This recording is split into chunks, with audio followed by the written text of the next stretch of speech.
세상에 사람이 근심이 없으면 얼마나 좋겠습니까? 참, 라면 속에 저도 나오죠. 세상에 근심이 없으면 얼마나 좋을까. 그런데 성경을 가만히 읽어보면요. 바보가 되라는 것 같아요. 오늘 본문 이대로 보면 그냥 생각 없이 사는 사람이죠. 생각 없이 무엇을 입을까, 먹을까, 마실까 그것도 걱정하지 말고 공중에 새 날아다니니까 다 먹고 살잖냐. 들에 백합화 가만히 있으니까 다 그렇게 예쁘게 입지 않느냐. 놔두려는 그냥 가만히 그냥 읽으면 바보가 되라는 소리로 들립니다. 맞아요. 바보가 되는 거예요. 여러분, 제가 입은 옷 중에 어떤 스타일이 제일 잘 어울리는 거로 지금까지 보이십니까? 슈트, 잠바, 기타 등등. 여러분 보시기에 어떤 패션이, 어떤 옷이, 스타일 옷이 저한테 가장 잘 어울릴 것 같아요? 다 잘. 감사합니다. 다 잘 어울리십니다. 네, 감사합니다. 금요일에 성경 공부할 때 그 말씀 드렸는데요. 여름에 갑자기 내가 되게 더워요. 그래서 옷을 보면 겨울옷을 입고 있더라고요. 그럴 때 종종 있습니다. 집사람이 와이사스 데려다가 걸어놨는데도 그 입고 나가면 되잖아요. 왜 내 손이 그쪽으로 안 갈까요? 그쪽으로 갈 때도 있고 안 갈 때도 있어요. 가만 넥타이 보니까 이거하고 안 맞아. 그래요. 그러니까 그러니까 집사람아 그러고 다니면 날 얻어먹는다고 그러는데 그게 당신하고 상관이 없지. 당신하고 그거 다 해놨으니까. 입고 나가는 내가 그리고 제가 요거 입으세요 저거 입으세요 그런다고 그렇게 입을 사람도 아니고요. 그냥 손에 잡히는 대로 입고 나옵니다. 그래서 겨울에는 말이죠. 고민합니다. 가장 편한 복장으로서 성도들에게 신뢰가 되지 않는 복장이 뭘까? 그걸 염려했다고. 그걸 염려해가지고 제가 찾아낸 것이 티잖아요. 넥타이도 안 매도 되고, 그리고 어디 가서 이렇게 나나도 소리도 안 듣고. 그래서 제가 겨울에는 목티를 한 100개 사다 놓고 돌아가면서 입었습니다. 여름이 고민이 커요. 제가 그러니까 사람들이 제게서 제일 잘 어울린다는 게 정장이래요. 그러면 그냥 넥타이 매고 이러면 되는데, 넥타이 매고 이러는 게 싫어요. 그래서 지금 여름을 어떻게 지내볼까? 이렇게 넥타이 없이 성도들 앞에 서도 성도들이 이렇게 준비 안 됐다 소리 안 들을 그게 뭐냐. 저는 그냥 간단하게 입고 싶습니다. 그리고 특별히 중요한 것 아닌 때는 집중하고 싶은 생각이 별로 없어요. 할렐루야. 나만 편하면 된대요. 이제 제가 편하자고 성도들이 눈을 불편하게 하면 안 되지요. 그러면 안 됩니다. 제가 무슨 말씀을 드리고자 하면, 우리가 염려하고자 할 것을 생각하기로 시작하면 끝도 한도 되는 거예요. 끝도 한도 되는 거예요. 그래서 지난 시간에 여러분들에게 말씀하신, 제가 지난주 시간 정리해드리면요. 결국은 많으냐 적으냐 누구의 소유냐 그 문제가 아니라 하나님 안에 있는 거냐 밖에 있는 거냐 이게 중요한 거다. 그게 더 근본적이다. 그래서 여러분들이 많은 소유 어떤 것들이 누구의 것이냐 이런 문제보다도 그게 하나님의 것이냐 아니면 사람의 것이냐 하는 거. 그 다음에 사람의 소유가 많고 적음이 복이 될 수도 있고 저주가 될 수도 있다고 하는 거. 많이 가졌다고 행복하다. 무슨 말씀을요?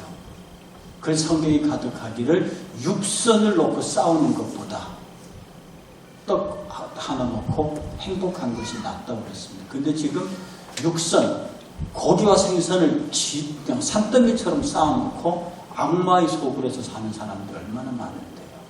그러나 간단한 식사 하나라도 올려놓고 행복한 집이 많이 있습니다. 그러면 여러분들이 이 근심과 염려의 본론에 들어가기 전에 여러분들이 세워야 할 것이 뭐냐면, 내가 가지고 있는 소유를 누구의 것으로 할 것이냐. 당신 것인데 내가 관리하겠습니다. 이러면 근심이 그에게는 없어요. 가져가도 당신 건데. 그러나 이건 내 겁니다 하는 순간에 근심이 발생해요. 그리고 내게 많은 재물이 있는 것이 이 재물 때문에 패가망신할 수도 있고 이 재물 때문에 욕심을 부리다가 망하는 수도 있어요. 그래서 많고 적음이 결코 축복과 저주를 가르는 선이 아니다. 많은 사람들이 탐욕을 갖고 있지만 그게 그래서 만몬씨는 이 시대의 마지막 우리에게로 드러나는 이 사단의 외형입니다. 그래서 만몬이즘이라고 해요. 귀신이라고 합니다. 돈 귀신이라고 합니다. 이 돈에는 정말 귀신이 붙었어요.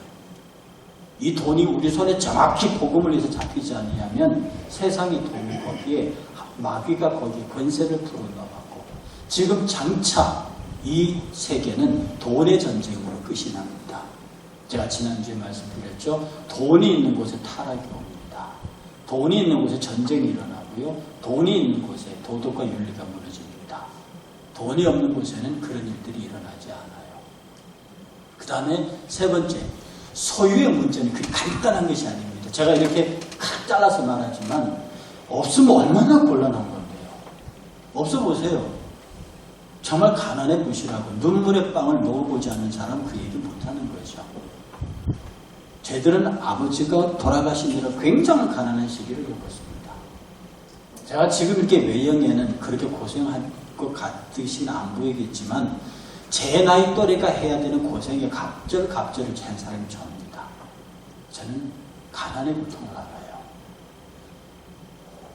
그런 과정들을 거쳐오면서 에이 돈 없이도 살아요. 신앙만 있으면 살아요. 이렇게 쉽게 얘기할 수 없다는 걸 제가 압니다. 그래서 이 소유의 문제에서 간단하게 딱딱 끊고 들어가는 무례함보다는 이 소유가 물질이 어디서부터 출발해서 어떻게 관리되어야 하는지에 관한 신앙적인 이 훈련을 많이 받아야 한다는 거죠. 그 다음에 지난주에 말씀드렸던 것이 인간이 소유할 수 있는 것은 애초 하나도 없습니다. 이건 아셔야 합니다. 소유의 문제가 간단하지 않지만 애초에 인간이 소유할 수 있는 건 아무것도 없어요. 아무리 많이 가져도 죽을 때는 놓고 가야 합니다. 그리고 내 손에 있다고 내 게 아니에요. 내 손에 있다고 내 게 아니에요. 제가 이 한강 이쪽으로 건너온 다음에 다양한 데서 전화가 옵니다. 나오시라고. 제가 한 말이 뭔 줄 압니까? 이제 나의 내 시대는 일산 시대야. 서울은 끝났어. 한강. 서울 한강 넘어 있는 모든 일은 그쪽에 사는 사람들의 몫이야. 내가 일산에 산다고 일산 사람이 되는 게 아니라 나는 거기를 정리했어. 힘들더라도 당신이 꾸려가고 나는 여기서 기도하고 나는 여기서 당신들을 위해서 영육간에 어떻게 할 것인가를 내가 할 수 있는 수준에서는 거지. 나는 거기에 상관없어. 저기 한국 기독교 정치운동에도 상관없고 대학과 모든 것에 관해서 일단 내 역할은 끝났다. 하나님께서 하실 뿐이고 왜냐하면 거기에 무엇인가를 내 것이 있는 것으로 생각하는 순간에 그쪽도 소유의 문제가 발생합니다. 사람들은 지분 때문에 싸우는 거거든요. 사람은 내가 그만큼 했으면 내 지분이 있어야 되지 않느냐. 지분 싸움하는 거거든요. 사람이 거기에 어떤 미련을 갖고 있기 때문에 내가 어디에 많이 수고했어요. 그런데 그것을 떠나올 적에 아무것도 내게 주어진 것이 없어요. 그러면 서운할 수 있습니다. 그 서운하면 안 되는 겁니다. 제가 개인적으로 그리스도 대학 신학대학이 처음 92년도 3월 달에 학교에 들어갈 때 정말 학교가 총정원 200명, 입학정원 50명이 그야말로 세계에서 제일 작은 대학이었습니다. 근데 그게 제가 학교 나올 때는 어쨌든 제가 나올 때는 정원 330명에 1320명이 박사과정 대학원까지 있었어요. 그 과정에 제가 앞에 초대자 붙인 게 9개입니다.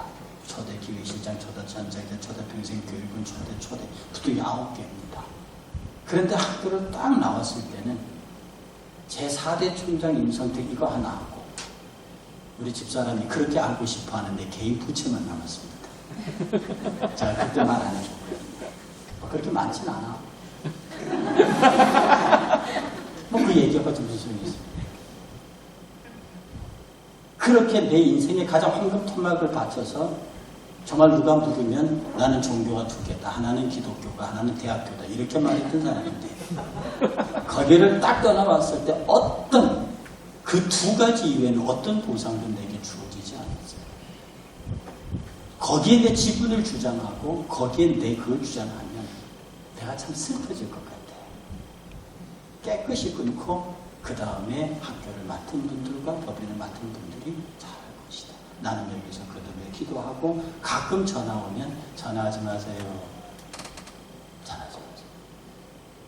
나는 여기서 당신들을 위해서 기도합니다. 제가 참여했던 한국 기독교 정치운동 같은 분야에서도 그래요. 내가 학교에 있으면 계속 하겠는데 교회에 온 이상 나는 성도들하고 있을 겁니다. 이게 뭐냐 하면 우리가 내가 소유할 수 있는 것은 궁극적으로 아무것도 없기 때문이에요. 그리고 나는 날마다 하나님 앞에서 내 삶에 대한 새로운 질문을 합니다. 하나님, 오늘은 무엇을 해야 합니까? 지나간 과거를 계산하는 사람이 가장 어리석은 사람입니다. 과거에 묶여있는 사람, 과거를 이야기하는 사람, 과거에 싫든 좋았든 그것에, 과거에 화려했던 그것에 묶여서 오늘을 얘기하는 사람은 정말 불행한 사람이에요. 과거의 슬펐고 아팠고 힘들었던 기억, 그것을 끌어안고 사람이 가장 불행한 사람이에요. 그렇게 슬픈 사람으로 살 이유도 없고 불행한 이유도 사니까. 그러니까 여러분 인생 속에 왕년이라는 소리를 하지 마세요. 여기 나이 드신 분들, 여러분 나이가 60입니까? 자, 드리는 말씀인데 20대 청년이 와서 저하고 바꾸실래요? 바꾼다는 부끄러운 얘기 하지 마십시오. 내가 왜 네 나이 그컷 20대고 바꾸냐? 나는 내 60대가 자랑스러워. 네가 60대 때 나처럼 됐을 것 같아. 어린 빵꾸로 좀 소리 하지 마. 어린 빵꾸로 좀 소리 하지 마. 사람이 자기의 나이에 대하여 자신감을 갖지 못하면 그 인생 끝입니다. 왜냐하면 하나님이 내게 허락하신 나이예요. 내 과거에 살아온 인생이 잘 살았든 못 살았든 그것은 하나님의 결산이 끝나버렸습니다. 그러니까 과거에 얽매여서 과거의 어떤 일, 과거의 그런 것들에 집착하여 있으면 여러분 돌아버려요. 세상은 단순해지십시오. 단순해지란 말이 멍청해지란 말이 아닙니다. 어떻게 단순해지느냐? 하나님과 계산 끝났어. 하나님과 계산하십시오. 하나님과 계산 끝났어. 만약에 하나님과 계산 끝나지 않고 인간과 계산하잖아요. 나는 받을 빚이 너무너무 많아요. 나는 빚 받을 사람들이 너무너무 많다고. 돈의 빚, 아니, 내가 받아야 할 빚이 어마어마하게 많습니다. 그거 다 받으면 부자 될 거예요. 그것을 받지 않고 못 받는다고 생각하면 분통이 터져도 어떻게 생각해요? 그 잠으로 되지 않습니까? 그 사람들하고 계산할 게 아니에요. 하나님과 계산 끝났습니다. 하나님이 계산 끝내셨다고요. 하나님의 치부책에 정확하게 그렇게 기록되어 있습니다. 그러니 그래야 사람이 늙지를 않아요. 여러분 제 고등학교 때 별명이 뭔 줄 아세요? 제 고등학교 때 별명 할아버지였습니다. 제 고등학교 때 할아버지. 왜냐하면 동기들보다 한 살이 많았거든요. 시골에서 올라온 데다가 한 해 재수해서 고등학교 들어갔기 때문에. 그리고 또 제가 이렇게 막 빨리빨리 달리거나 이렇게 막 쾌활하게 말하는 성격이 아니었거든요. 또 맨날 글 쓴다고 문예반에 처박혀 앉아갖고 잘 보이지도 않고 그러니까 친구들이 할아버지라고 불렀습니다. 근데 제 동기들이 지금 모여 앉으면 제가 제일 동안입니다. 같은 그 졸업생 나보다 한 살 아래 하고 이렇게 모여있으면 제가 제일 동안이니까요. 제가 그들보다 험한 인생을 살지 않아서 그렇습니까? 그 사람들 그러면 넌 목회자로 성직자로 신학교 교수로 살아서 그렇대. 그래서 그런가요? 아닐걸요. 그 언제부턴가 세계에 생긴 습관이 있습니다. 하나님께 계산하고 뒤를 끊어버립니다. 그래서 그전에 미운 사람이 있지요. 아픈 사람이 있지요. 얼마 전에 저를 아주 힘들게 했던 분의 아버지 문상을 갔습니다. 사람들이 나보고 성자래요. 어떻게 그 집 문상을 가냐. 그런데 내가 아니 그 사람하고 아버지하고 무슨 관계가 있는데 그 사람 나쁘다고 자식이 믿냐? 그 사람 나쁘다고 아버지가 믿냐? 내 도리가 그가 상을 다했으니 그건 일과 그런 일은 다른 거예요. 이게 하나님과 계산이 끝나버리면 그 사람하고는 계산할 일이 없어요. 내가 왜 사람하고 계산합니까? 이게 단순해지라는 겁니다. 하나님과 계산하세요. 왜냐하면 날아가는 참새 한 마리도 하나님의 허락이 없이는 안 떨어진다. 그럼 내게 발생한 모든 일들은 하나님과 직접적인 관계가 있는 거예요. 내가 내 인생을 그 사람에 의해서 좌우된다고, 너 때문에 내 인생이 이렇게 됐다고 말합니까? 그런 바보가 어디 있습니까? 왜 내가 한갓 인간 때문에 내 인생이 망가집니까? 내가 왜 한갓 인간 때문에 내 인생이 망가지냐고요. 적어도 크리스찬은 내가 흥해도 망해도 그리스도 때문입니다. 그러면 그분하고 계산해요. 그분하고 계산하고 계산이 딱 끝나면 하나님은 그 대답이 정확하시기 때문에 딱 끝나는 순간에 하나님 그 다음에 새로운 미션을 줍니다. 그 새로 오늘 아침 내가 일어났을 때 주신 미션에 관해서 내가 기도할 뿐입니다. 그리고 나는 매일매일을 그렇게 살아야 합니다. 그래야 매일의 삶이 힘이 있고요. 매일의 삶이 의미가 있습니다. 그 과거에 붙잡혀갖고 오늘을 눈물로 사는, 오늘을 한숨으로 사는, 오늘을 고민으로 사는 어리석음을 벗어나야 합니다. 성경은, 신앙은 그렇게 가르치지 않습니다. 그 다음에 자신의 소유가 부족하다고 느끼면 그 불신앙입니다. 여러분이 통장을 보잖아요. 마이너스가 달랑달랑 어떤 사람은 마이너스로 들어가 있습니다. 그런 것을 보고도 웃을 수 있는 여유가 없습니까? 하나님, 저 통장 마이너스 통장인데요. 웃으실 수 없습니까? 불안하십니까? 우리가 어떤 내가 빈에 처했든지 부에 처했든지 내 상황이 어렵디 힘들지 간에 지금 내 상황이 어렵게 처해 있습니다. 처하게 하시니까 누군데 너다 이렇게 되면 그놈이 밉지요. 싸움이 일어난단 말입니다. 나를 여기 처하시니까 그분이세요. 그러니 욥이 하는 말이 내가 입술로라도 하나님께 범죄하지 않겠다. 욥의 와이프 그랬잖아. 하나님 저자가 죽으라고. 네가 어떻게 하나님 앞에 그렇게 당할 수 있냐. 그런데도 하나님 너한테 그렇게 하시는 보면 하나님 나쁜 분이야. 저자가 죽어라. 욥의 말이 어리석은 여자. 그대의 말이 어리석은 여자의 말 중에 하나만 같도다. 주시니도 여호와시오 빼앗아가는 여호와시니 여호와는 영원토록 찬양을 받으시거든. 하나님을 계산하는 거예요. 절대로 여러분이 어떤 사람에게 사기를 당해서 화이 완전히 망해버렸습니다. 어떤 사람이 뭐가 돼서 어떻게 돼버렸습니다. 그 자식을 생각하면서 이를 빠득빠득 갈면 여러분 인생 행복해집니까? 그렇게 하신 이도 하나님이셔요. 하나님이 그렇게 하지 않는데 그게 될 것 같습니까?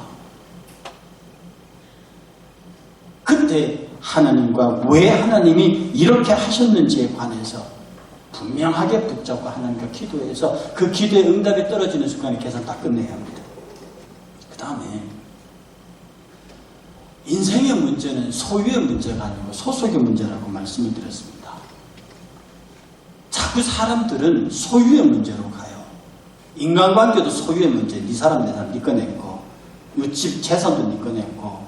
권력도 네 거내 거. 명예도 네 거내 거. 이렇게 자꾸 소유의 문제로 가거든요.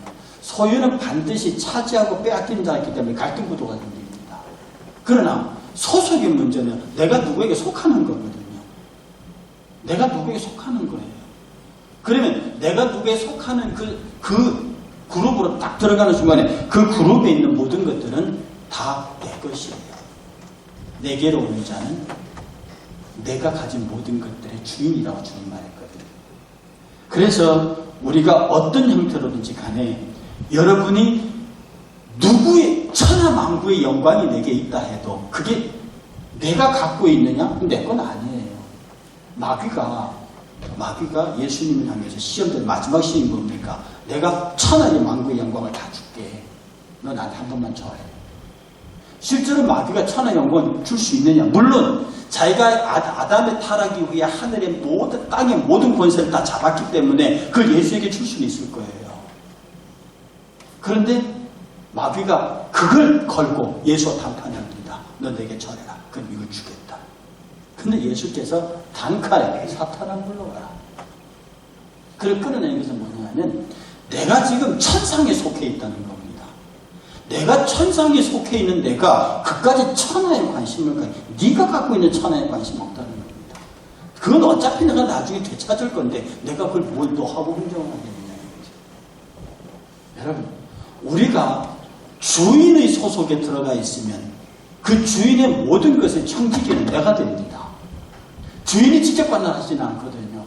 내가 그 주인의 청지기가 되면 그 주인의 모든 것을 관할하지만 내가 마귀의 청지기가 되면 마귀가 맡겨진 것을 하긴 하는데 영생을 갖지를 못합니다. 왜냐하면 그것조차도 마귀 것이 아니기 때문에 그렇습니다. 자기 것이라고 속이고 있죠. 자, 이것까지가 지난주에 드렸던 말씀이고요. 그래서 오늘은 말입니다. 염려에 대한 본격적인 얘기를 한 10분 동안 해볼 건데요. 염려라고 하는 것은 이 영어 anxiety, 이 염려라고 하는 것은 헬러로 메림나우, 이렇게 마음이 나누어지는 겁니다. 마음이 나누어지는 겁니다. 그러니까 생각이 나누어지고 마음이 나누어지는 것. 그게 염려입니다. 내가 이 남자한테 시집갈까 저 남자한테 시집갈까 이렇게 되는 순간에 염려가 발생합니다. 내가 이 학교 갈까 저 학교 갈까 라고 생각하는 순간에 염려가 발생하고요. 아주 좋은 염려죠. 내가 저기 식당에 열을 갖고 뭐 먹을래? 나는 짬뽕 너는 뭐 그때 염려가 발생합니다. 제일 좋은 것은 통일 감독인데 대한민국 통일이 쉽지 않듯이 저는 음식 옛날에 음식 통일은 잘 되는데 음식 통일 안 돼요. 우리 목회자 4사람 3사람 가도 다 다르더라고요.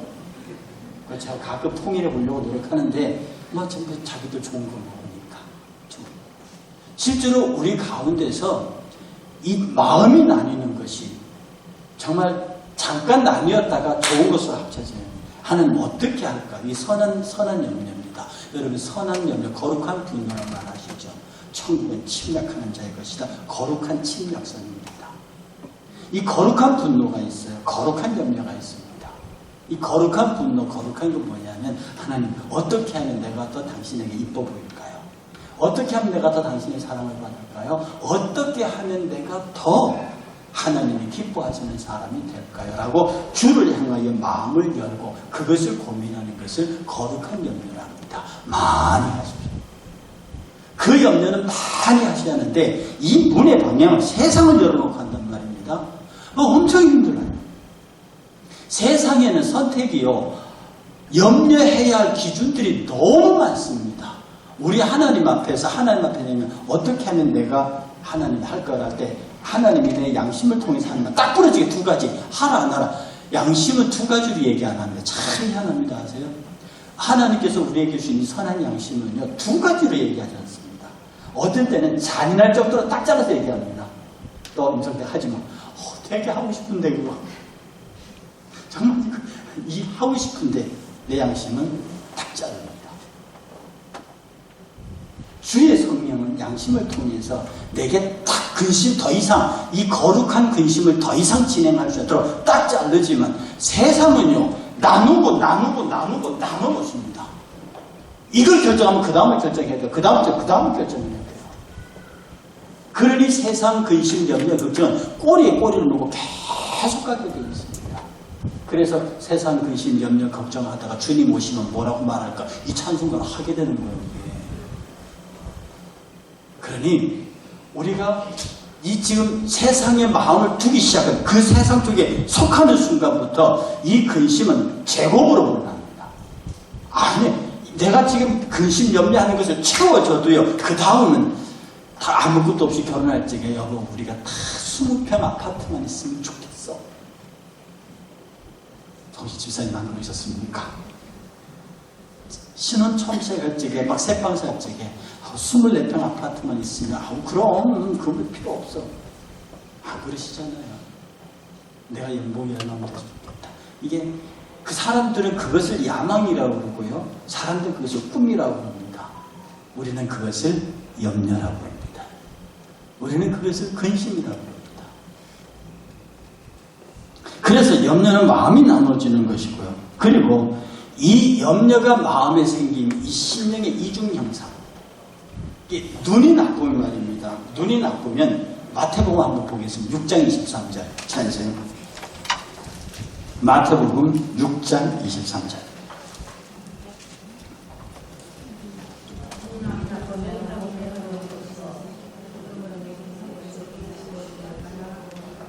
다 같이 시작. 눈이 나쁘면 온몸이 어두울 것이니 그러므로 내게 있는 빛이 어두우면 그 빛이 얼마나 어둡겠느냐. 이게 장님이 되면 안 보이잖아요. 그런데 이게 그 눈이 난시들 있죠. 이중 영상이 보이는 사람들이 있습니다. 지금 이 안경이 고도로 발달해서 고도 난시도 잡고 다 하지만 이게 하나로 보이는 게 두 개로 보이잖아요. 지금 요게 요 단어이 메림나우와 더불어서 포로네스라는 말을 쓰는데 이게 뭐냐면 두 개로 보이는 거예요. 이 영상 하나를 보는데 두 개로 보여요. 그러니까 이 두 개로 보이는 특징이 뭐냐면 정확하게 보이지도 않고 그리고 보기도 편하지 않습니다. 지금 세상 앞에 여러분 앞에 있는 모든 것들은요 다 그렇습니다. 여러분이 가지려고 하잖아요. 가지려고 하면 잡힐 것 같은데 이게 이상하게 안 잡힌단 말입니다. 그런데 옆에 사람은 잡았대요. 여러분 맨날 로또를 사는데 나는 안 되는데 누구는 됐대요. 그냥 그것 때문에 더 열받으니까 더 많은 양의 로또를 살려고 덤비는 거란 말입니다. 이 세상의 행운의 법칙이요. 남은 되는데 나는 안 된다예요. 자 이렇게 지금까지 돌이켜봐도 저는 그 소풍 가서 그거 하나를 못 본 사람입니다. 보물찾기 한 번 못 해본 사람입니다. 저는 그게 잘 안 돼요. 근데 누구는 기가 막히게 잘 돼요. 저 어디 경품 상품권 춘천에도 지금 이렇게 생각해도 제가 당첨됐던 기억이 모든 사람 다 주도록 하는 경천 빼고는 제가 당첨됐던 기억이 별로 없었던 것 같아요. 그래도 어떤 사람은요 내 기억에 차남영 권사님 강장모님 잘 돼요. 제가 지난번에 여기 있고 오케스트라 할 때 보니까 아 그분만 돌아가면서 걸리더라니까요. 나는 그때 그렇게 몇 번 해도 한 번도 안 됐어요. 내가 몇 개나 쥐고 있었는데. 전 안 돼요. 그럼 그걸 놓고 아, 왜 난 안 될까 이렇게 하면 그때부터 근심 발생 고생이 시작입니다. 그냥 웃고 넘기는 거죠. 하나님께서 그러니까 이런 근심과 염려는요. 다른 사람은 다 되는 것 같은데 나는 안 되는 이중 형상이 보이고요. 그 다음에 그것이 꼭 내 손에 잡힐 것도 같은데 안 잡힙니다. 이중 형상은 거리의 차이도 있어요. 안 되는 겁니다. 세상은 속이고 있어요. 전부 다. 이 염려와 근심은 속임의 수단입니다. 내가 그것을 마치 할 수 있는 것처럼 내가 노력하면 내가 뭘 하면 뭔가 될 수 있을 것처럼 계속 이중상을 보여주면서 나와 이거 헛갈리게 만드는 겁니다. 여러분들이 여기에 자유하지 못하면은요. 그래서 이것을 딱 끊어낼 수 있는 게 뭡니까? 야고보서 봅니다. 야고보서 1장 6절입니다. 이 염려라는 심령의 부스럼을 단칼에 정리해내고 이중영상을 사라지게 하는 것이요. 야고보서 1장 6절에서 8절 크게 누가 읽으십시오.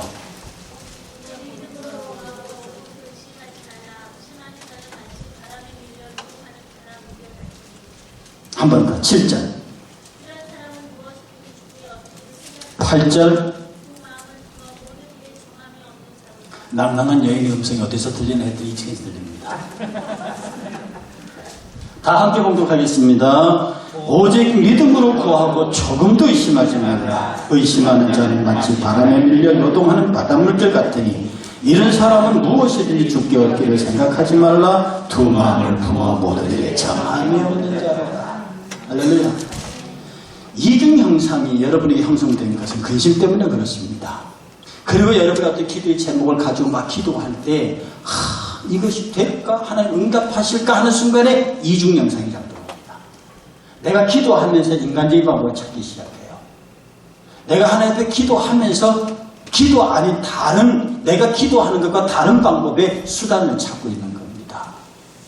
이런 사람은 죽게 얻기를 생각지 말라. 두 마음을 품어 그 마음에 정함이 없는 자로다. 이렇게 명백하게 표현된 성경 구절 보셨습니까?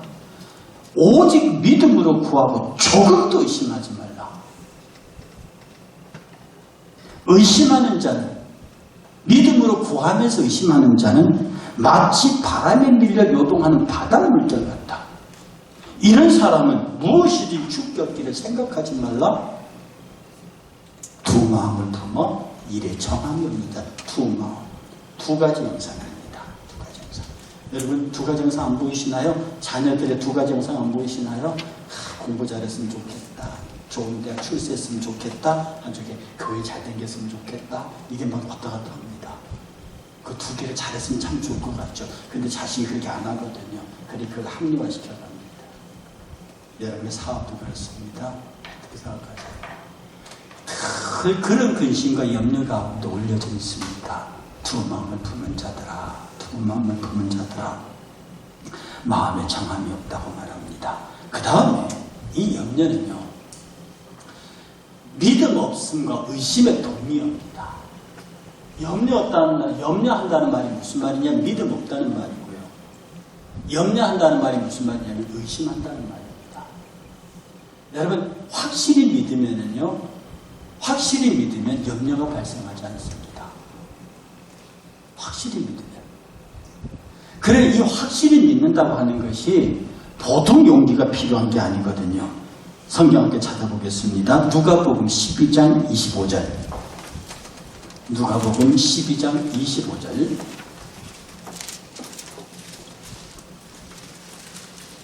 함께 분독합니다. 또 너희 중에 누가 염려함으로 그 키를 한 자라도 더할 수 있느냐? 한 자, 3cm입니다. 이건 지나친 표현이죠. 한자가 30cm예요. 그거 지나친 표현이죠. 이 말은 실제로 사이즈를 얘기하는 게 아니고요. 누가 염려하고 있으면 다 키를 1cm라도 키울 수 있습니까? 여러분 지금 당장 2cm가 필요하세요? 그래, 번지 점프 하세요. 그럼 2.5cm 난답니다. 30분이 다시 원래로 돌아온대요. 뭐 그럴 수도 있게. 그러나 그게 안 되는 거거든요. 네가 염려함으로 키 이만큼이라도 더 세울 수 있더냐. 여러분 가만히 생각해 보십시오. 염려함으로 여러분들이 할 수 있는 일이 아무것도 없습니다. 그래서 베드로는 이렇게 말합니다. 베드로전서 5장 7절. 베드로는 이렇게 말합니다.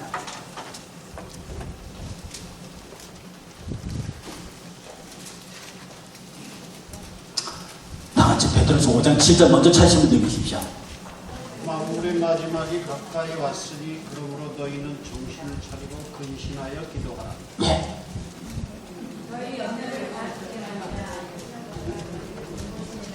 자, 5장 7절 다 시작.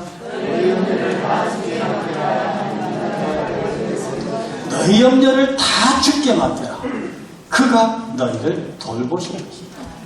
양은 말입니다. 그냥 목자 앞에 서 있으면 목자가 풀 뜯어 풀 뜯고 노라 물 먹어 물 먹고 그가 이끄는 대로 가면 되는 거거든요. 이것을요 그냥 단순하게 아무 생각 없이 살아라는 말이 아닙니다. 우리가 감당할 수 없는 영역에까지 우리가 침범에 들어가는 그게 염려라는 거예요. 여러분이 감당할 수 있고 여러분이 손댈 수 있고 해낼 수 있는 그 안에 있는 것에서는 여러분 염려가 발생하지 않습니다. 여러분이 할 수 있는데 왜 염려가 발생해요? 염려가 발생하는 것은 여러분이 손댈 수 없는 영역에서 발생해요. 왜 손댈 수 없는 영역에까지 끌다 놓고 그걸 구면하고 근심하고 앉았냐고요. 여러분 지금 가만히 생각해 보십시오. 여러분이 근심하고 염려하는 모두가 다 여러분의 능력 밖에 있는 것들입니다. 그걸 지금 내 영역 안으로 끌어다 놓고 내가 그걸 해결해 보겠다는 거거든요. 그러니 베드로가 말씀하시기를 그런 걸 다 주께 맡겨라. 그런 걸 다 주께 맡겨라. 그가 너를 돌보겠다.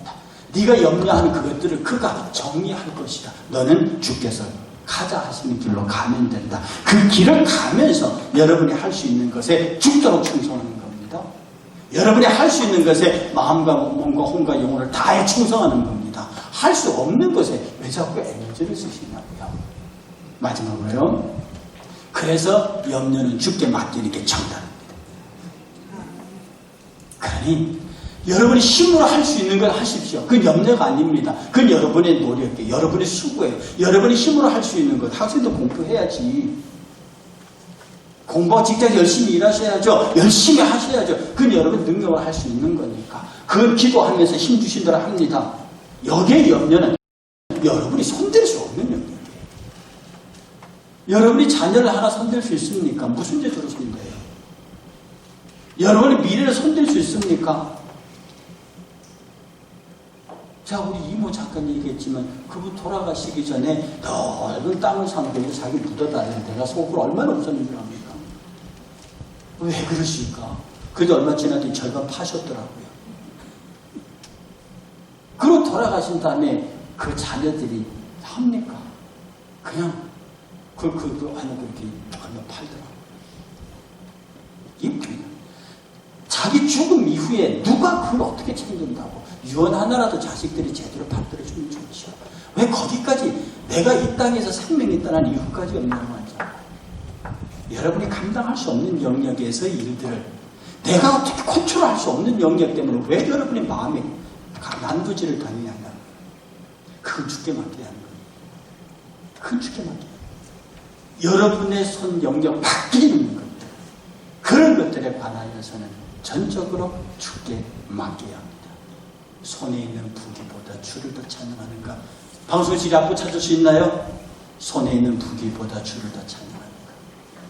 여러분, 이런 것들을 통해서 우리가 손으로 대어줄 수 있는 일체인 모든 과정은 다 내 힘으로 할 수 있는 영역 밖의 모든 것들은 전적으로 그 앞에 내려놓고 우리는 그의 이름을 부르며 기쁘고 즐겁게 오늘을 사는 것이 행복한 인생입니다. 염려 주시기를 주의 이름으로 축복합니다. 손에 있는 부귀보다 주를 더 찬양하는가? 저도 악보안 갖고 왔는데 함께 찬송이 되면 드리겠습니다.